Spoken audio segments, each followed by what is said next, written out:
I made a simple little space shooter video game last year, and I'm going to link the game in the description of this video. Please try it out. It's very difficult, so please read the instructions in the description that can be found under the game window. It's free, and I think the music's pretty good, so at least you can enjoy that part, even if the game is totally too punishing. This video isn't as much about the game, though, as much as it is about life, ambition, myself. Let's find out together. Believe me, this is a good story. It's called SethStories. That's the name of the channel, right? Okay, a few years ago, my friend gifted me something very thoughtful.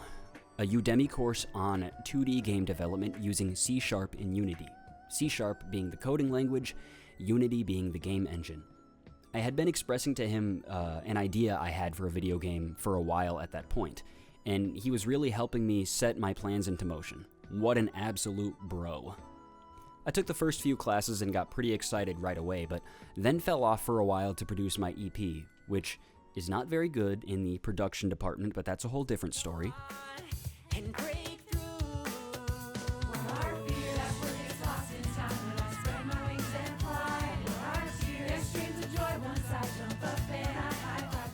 I came back to the class a while later, but then fell off again for a while.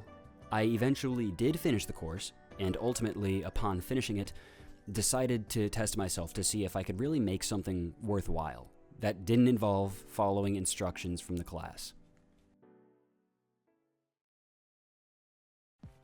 The space shooter game I made was based off the space shooter section of the course that I took, meaning the whole template of the game was actually done for me, or rather, I put it together by taking step-by-step directions based on the professor's teaching. I was okay with this, though. What I wanted to test was my ability to add a new mechanic to the game. I wouldn't just be content with adjusting the parameters of the enemy's attack power and the player's movement speed. I wanted to see if I could imagine a feature in a game and then make that feature a reality. You see, ultimately, I was taking this class not because I wanted to work in the gaming industry. I was taking it because I wanted the world to see my magnum opus of a game concept. I knew I'd be okay with waiting a long time to create such a specific vision, but I felt like I needed to test whether or not my current vision was even possible. Was it even worth pursuing? How practical was this? I then made the music for the game before working on the mechanics. What? I thought it would be fun.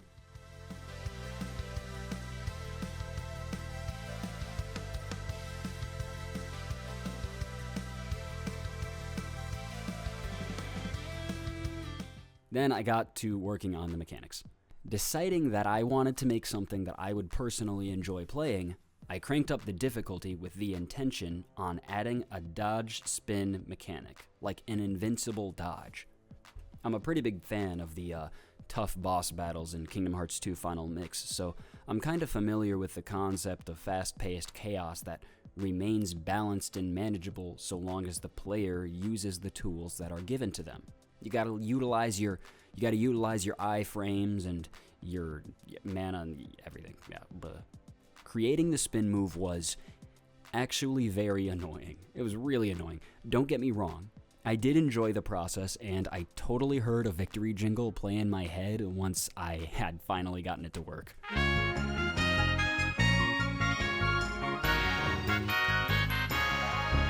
It's always satisfying when something like that comes together. Honestly, the part that was most difficult was figuring out exactly where to start. I think the reason that was so difficult was due to my lack of experience and also the amount of pressure that I was putting on myself. I also went out of my way to ask for help in figuring out how to get the enemies to spawn at an alternate angle outside of the default sprite position. I decided to implement wider projectiles that come from the side so that players can get good use out of the spin.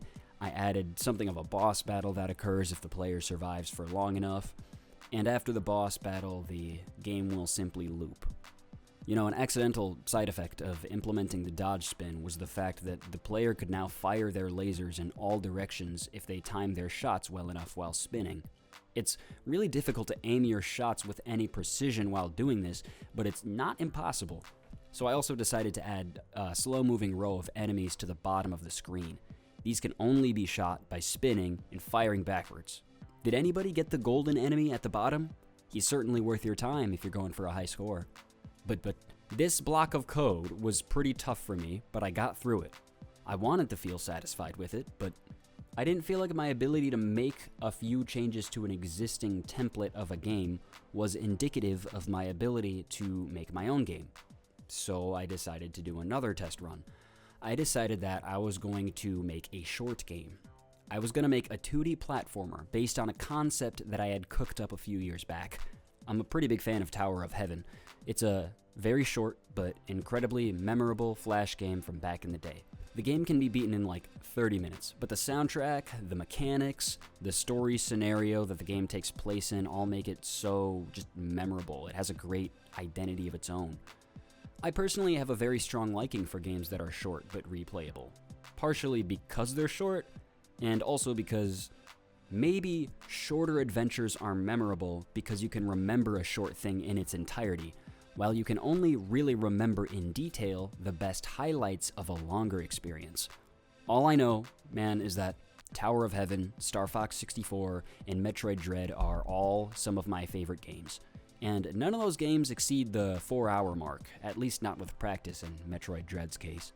Anyway, I decided that making a short yet memorable game would be a more realistic goal given my experience and skill set. So I bought a few cheap 2D assets off the Unity asset store, and I decided to work on the game's main theme song and first level music first. What?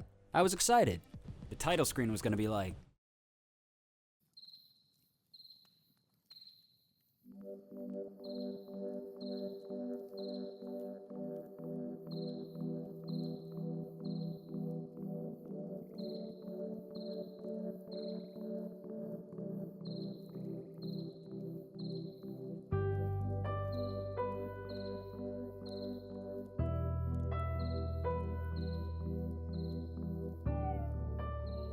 yeah, it was going to be awesome.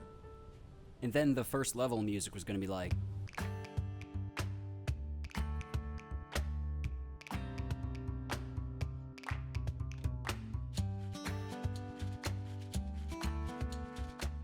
I know it's like really happy in comparison, but you know, the emotions would have ramped up over the course of the game. Anyway, I then laid out a test room for the first level and experimented with a few mechanics that I'd been envisioning, and then I never really got any further than that.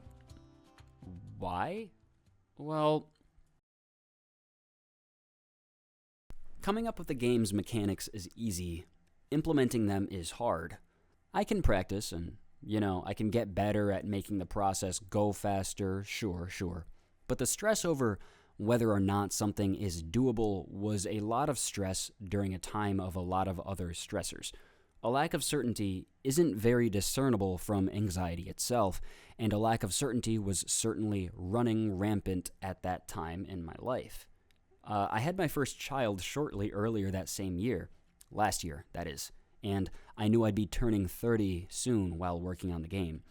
I had something of a midlife crisis, if you will, at the idea of having a family while I was still adventuring to figure out my own strengths and weaknesses.